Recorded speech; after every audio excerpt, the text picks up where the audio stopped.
दोस्तों, क्या आपने कभी दुनिया के सबसे बड़े एरोप्लेन को देखा है? ऐसा प्लेन जिसकी साइज इतनी विशाल है कि उसके अंदर एक और प्लेन आ जाए। और क्या आपने वो प्लेन देखा है जिसमें टेक ऑफ और लैंडिंग के लिए पूरे 32 टायर्स का इस्तेमाल होता है? इतना ही नहीं, इस दुनिया में एक ऐसा भी एरोप्लेन है जिसे 2 एरोप्लेन को मिलाकर बनाया गया है। आप सोच रहे होंगे कि भाई ऐसा प्लेन आखिर काम क्या करता है? तो चलिए आज हम आपको दिखाते हैं टॉप 10 सबसे बड़े हवाई जहाज दुनिया में, ऐसे हवाई जहाज जो वाकई में आपके होश उड़ा देंगे।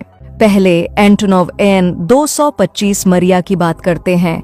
यह दुनिया का सबसे बड़ा कार्गो प्लेन है जिसे 1980 के दशक में यूक्रेन में बनाया गया था।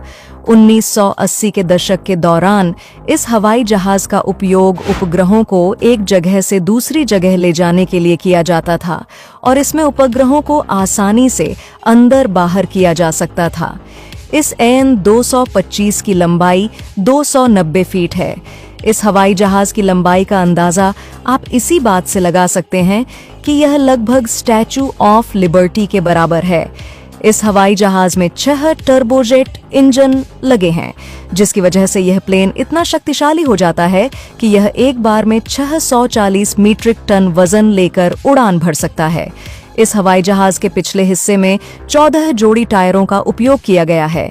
एंटोनोव एन 225 इतना विशाल है कि यह 850 किलोमीटर प्रति घंटे की रफ्तार से हवा में उड़ सकता है और यह एक बार में 15,400 किलोमीटर तक का सफर बड़े ही आराम से तय कर सकता है। नंबर 2 पर है एंटोनोव एन 124 रसलान। यह है दुनिया का दूसरा सबसे बड़ा कार्गो एयरक्राफ्ट जिसे भी यूक्रेन में बनाया गया। इसमें 4 टर्बोजेट इंजन हैं और यह 405 मीट्रिक टन वजन के साथ उड़ सकता है। इसका आकार भी हैरत अंगेज, लंबाई 226 फीट और विंग्स का फैलाव 240 फीट। अगला है C-5M सुपर गैलेक्सी।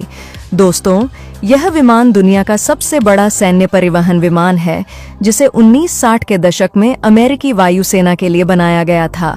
इस हवाई जहाज की लंबाई 247 फीट है और इसके पंखों की चौड़ाई 222 फीट है। इसके अलावा इस विमान में 4 शक्तिशाली इंजन लगे हैं जो इसे एक समय में 301 टन सिमेट्रिक टर्न वेट के साथ वजन लेकर उड़ान भरने में सक्षम बनाते हैं।